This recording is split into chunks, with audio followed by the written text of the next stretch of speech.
Eye Care and Prevention. Welcome to Chapter 8. We are going to cover the topic of injury physiology as well as the topics of interventions, especially early interventions. What do we do right after an injury happens? And for a coach or an athletic trainer, and even those of you who are athletes yourselves, this is integral to know because there are many fallacies and not well data-driven ideas out there on what we should do when we get hurt. And I could really share a lot of stories with you, and maybe across the semester I'll get some of those put into some video for you. But we want to start with the idea of going back in the book to some of the classifications of injury, and really where I wanted to start and to kind of complement the text was to start with a muscle strain. And remember that a muscle strain is some stretching, some tearing, but there is some injury to a muscle or a tendon. And when we do that, we typically see that occurring from the eccentric muscle contraction. So let's make that make sense. The eccentric component of a muscle contraction is actually where a muscle is contracting but lengthening. And so everybody's pretty familiar with your quadricep muscles. And so the eccentric contraction of the quadricep muscles is if I were standing and then moving to a seated position. My quadricep muscles would be lengthening, but they would still be contracting and slowly lowering me into that chair. If I didn't have that eccentric component, then I would just fall into the chair. And so a lot of times strains happen on, like, say, the hamstring. Well, they happen typically on the driving forward of the leg, and the hamstring is in the back, and it gets strained, stretched, or torn, whatever you want to say, and that's where the injury component comes in. Now, this is not always in the eccentric action, but it's mostly in the eccentric action. So we're going to go with that for our dialogue today.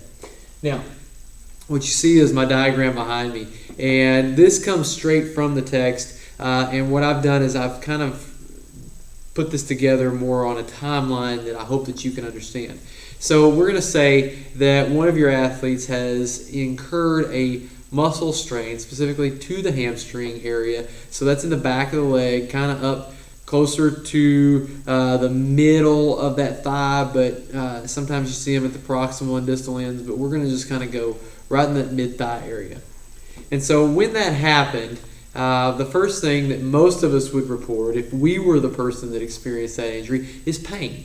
Pain is the first thing that's going to let you know that something's wrong. And that's why we experience pain. It's so that the body says, hey, there's something wrong here. Please give it attention.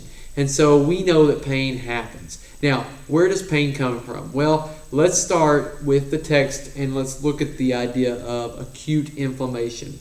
Your body goes through 3 distinct steps on its way to healing. And the first of those is acute inflammation. And acute inflammation is unique because a lot of times we hear that word inflammation and we immediately associate it with swelling, and that's good.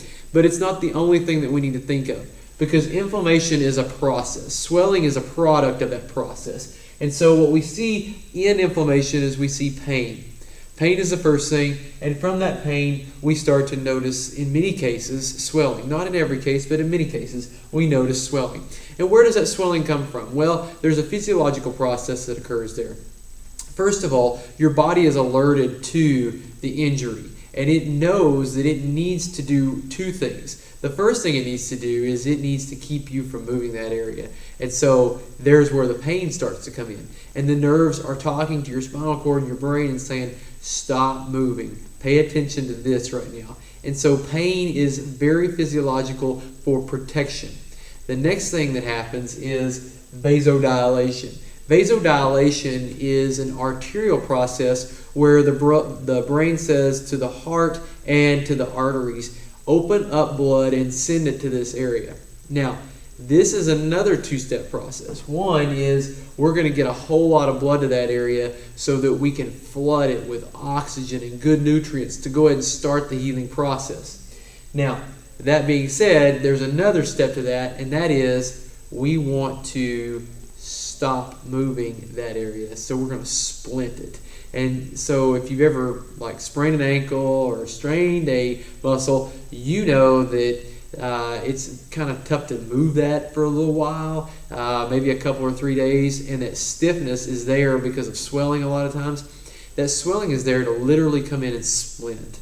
And so just as a doctor would put a splint or a cast on a person who broke their arm, your body is saying we're going to splint this area by causing swelling. And that swelling comes from vasodilation. So, that being said, some of the other things that come in immediately are things called phagocytes. And phagocytes literally are eater cells. And we see macrophages, which are large eater cells. And they come in with that initial blood rush. They're a little late, but they come in and then they start eating on that damaged tissue. And they're there to kind of clean up early, because the body knows it needs to start this process early. And so this is called acute inflammation. Now, in my diagram, what I want you to notice is it kind of has this awkward shape to it. And this is to kind of identify timelines for you. What we want you to understand is that acute inflammation lasts anywhere between 72 and 96 hours. So what I'm going to do is I'm going to put a big 7 and a 2 to denote that 72 is kind of the shorter end of that duration. And then over here, we're going to stick a 9 and a 6 to kind of denote that this process does take somewhere around 72 to 96 hours. And so you see that acute inflammation may last that long, but then it introduces itself into the next phase, but only if the phagocytes have started cleaning up and granulation tissue has laid down. And granulation, and forgive my video quality here, if that light, I can tell it's kind of hitting that area of the board. But granulation tissue is kind of like when you fell and skint your knee, you develop a scab. And that scab kind of develops within the first 24 or so hours, assuming that you control the bleeding. Well, granulation tissue is a lot like a scab. And it's very soft, it's very pliable, and it's not really good to depend on protecting an area. And you may well know this because a scab can be removed pretty easily, especially if you take a bath or a shower and it warms up that tissue. It can almost be wiped off with your towel. Well, that's granulation tissue in a muscle or a ligament, and that tissue is very vulnerable. And so once we see granulation tissue, we know we're moving into the second phase of healing, which is called proliferation. Proliferation is unique in especially the way they have named it, pro-life. And what we see here is when life is beginning to occur in that tissue again. You see, we had phagocytes come in the first phase. We had granulation tissue start building in with a new cellular matrix. But we haven't really seen a strong bonding of that cellular matrix. It's very weak because granulation tissue, like a scab, is very weak. Well, in the second phase, which lasts anywhere as soon as this acute inflammation phase ends, so 72 to 96 hours, it lasts anywhere from 2 to 4 weeks. Now, that being said, this is going to take some time to happen.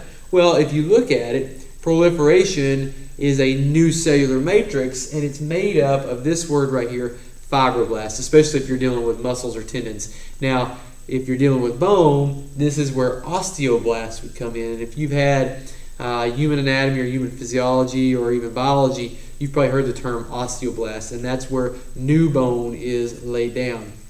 So let's stick to the soft tissue and let's just talk about these fibroblasts. Fibroblasts come in, they lay down, and they start beginning this new cell matrix. Now, again, it's pretty weak, and it starts to get stronger as we advance through proliferation, but it takes some time. So we let it have that time. This 72 to 96 hours has passed. Now we're into that 2 to 4 weeks, and we are laying down a new cell matrix, and before we know it, we have entered in to maturation. Now again, it lasts up from 2 to 4 weeks, and then we start entering into maturation.